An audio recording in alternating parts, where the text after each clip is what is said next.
What was the difference in the offensive line on Saturday? Oops. We had a pretty good game plan going into the week. We went over some things. We had a great week of practice, and we were just able to execute.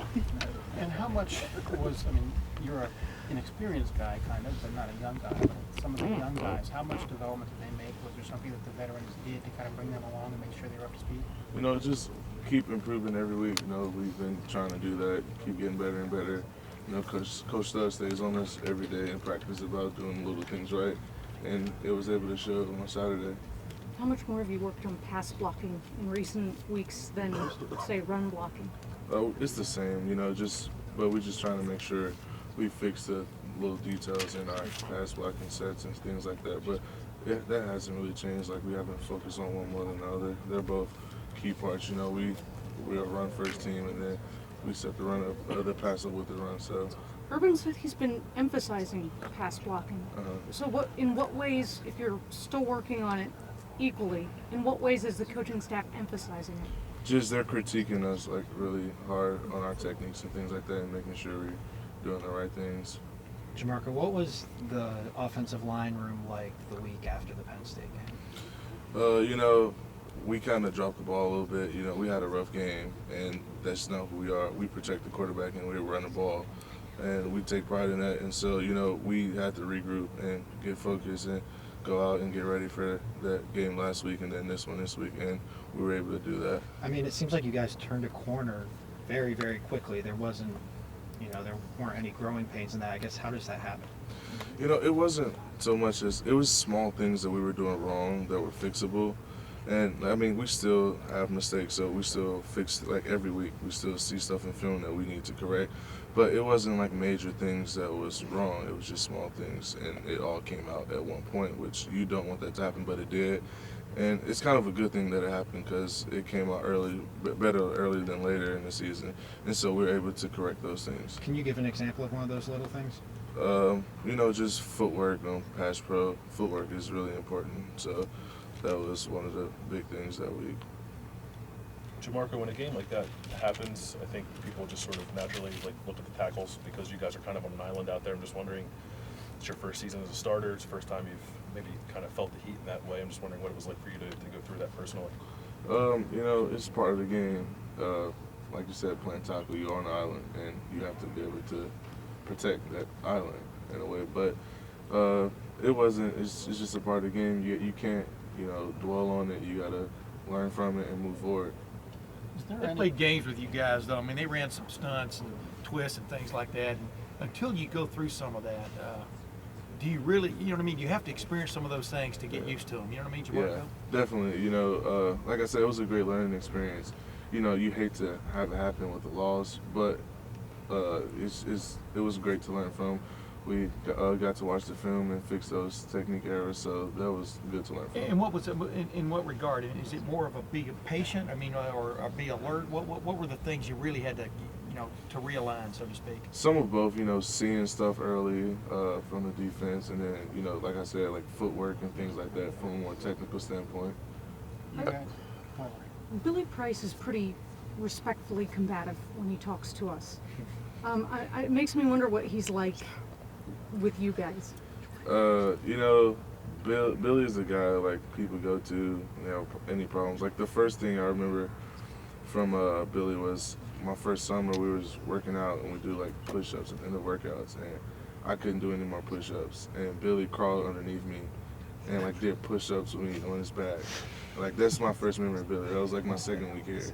I'm in there probably about to cry because I can't do any more push-ups, and he crawls underneath me and he's doing the push-up on his back. Like that's just the type of guy he is. He's always there if anybody needs help or just want to talk or anything. He's a great guy.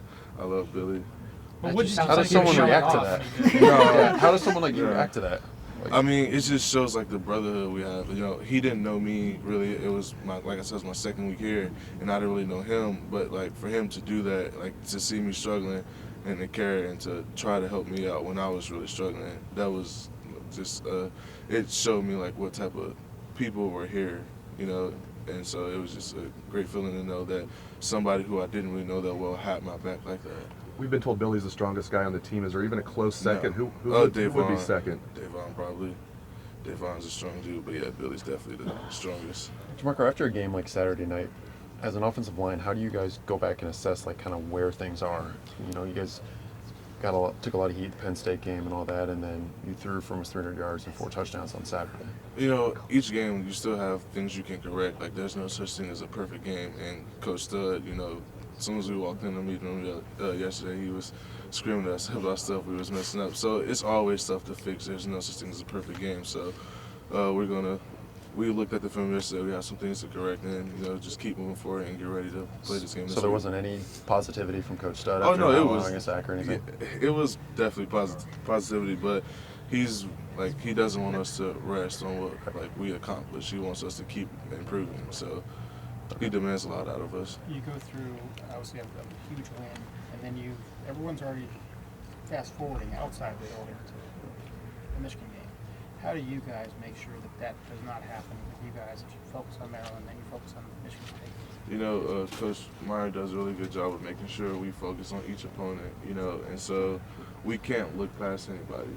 Like especially like we've already taken a loss this year, so like that just shows you just can't look past anybody. And we're focused on Maryland. We're not really worried about them. When that game comes, that game will come. But we have to take care of what we need to take care of before we get there. Jamarco, you're obviously, you know, you're where you want to be. I'm sure you thought when you got here you'd be the left tackle eventually. How long did it take you to get settled in? I mean, and you know you had the Penn State game, but were you feeling pretty good about yourself before that and thought you were getting grips of things, or is it still something you're still trying to get a grasp of even now? I feel like I have a pretty good grasp. You know, the Penn State game, like I said, it wasn't too much fun, but like I felt last year I was prepared, and so like I prepared every game last year because I never knew if my number would need to be called, and he never did. But I felt like I was always ready last year, and so that helped me a lot this year. You know, and it is my first year starting, but like the coaches rely on me because I am kind of an older guy, like, and I know like the playbook and things like that really well to be able to be on my stuff. Have you been a Cubs fan? Have you been a Cubs fan all of your life? I was a Sox fan when I was younger. Front runner kind of guy? No. You just went on record, man, with that. You know I'm joking. My favorite player was Magley Ordonez growing up, and then they traded a bunch of the guys, and I switched over to the Cubs, and I was like 9 or 10. And how tough was it in the last week to be a Cubs fan? Here where obviously Urban Meyer's a Cleveland Indians fan. Oh yeah. Oh man, my house. 3 of my roommates are from Cleveland, and then Sam, he was cheering for the Indians too. So I was hearing it when they was down 3-1, and then we started coming back, and it started getting a little bit more quiet.